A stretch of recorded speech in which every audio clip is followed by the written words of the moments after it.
আসসালামু আলাইকুম, সবাইকে স্বাগতম নিরুপ্র একাডেমিতে। আজকে নিয়ে আসলাম এসএসসি 2026-27 যে কোনো পরীক্ষার জন্য একটি পূর্ণাঙ্গ প্রস্তুতির জন্য রসায়ন চ্যাপ্টার 7 অর্থাৎ পদার্থের গঠনের বেসিক একদম কমপ্লিট করে দেবো। ঠিক আছে ভাইয়া, তাহলে শুরু করা যাক। আমরা অণুকে ভাঙলে কি পাই? পরমাণু।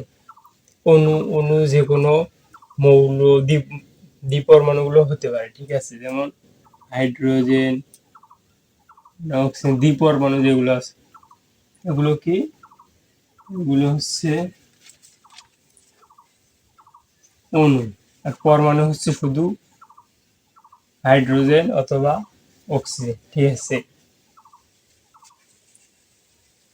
এখন শিখবো মৌলিক পদার্থ কি এবং যৌগিক পদার্থ কি। মৌলিক পদার্থ, আমরা পদার্থকে দুই ভাগে ভাগ করতে পারি। কত ভাগে? দুই ভাগে। মৌলিক পদার্থ কাকে বলে?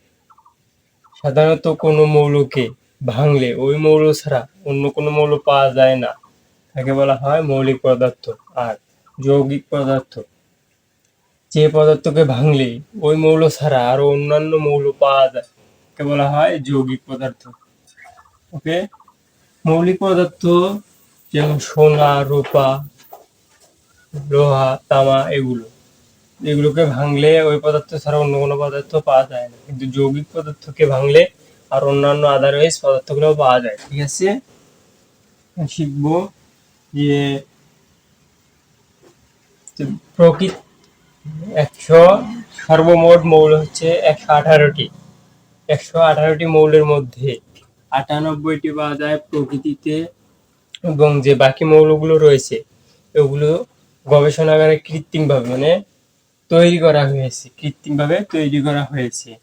আর এছাড়াও মানুষের মানব দেহে 26 ধরনের মৌল পাওয়া যায়।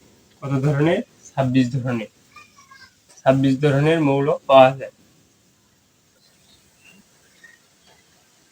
তাহলে মৌলের প্রতীক কি? মৌলের প্রতীক, কোনো মৌলের ইংরেজি, ল্যাটিন এবং আরবি নামের সংক্ষিপ্ত রূপকে বলা হয় প্রতীক, মৌলের প্রতীক।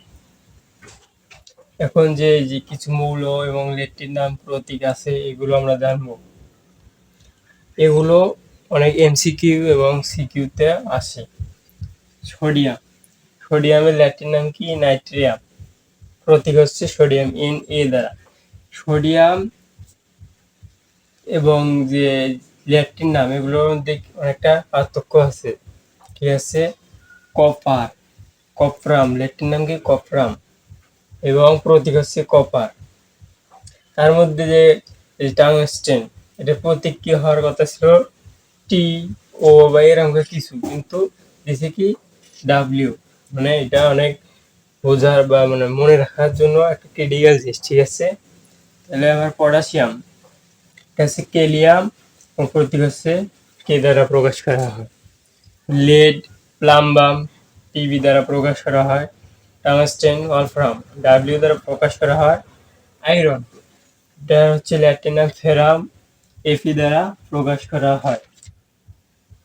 এখন আমরা কি শিখবো ভাইয়া?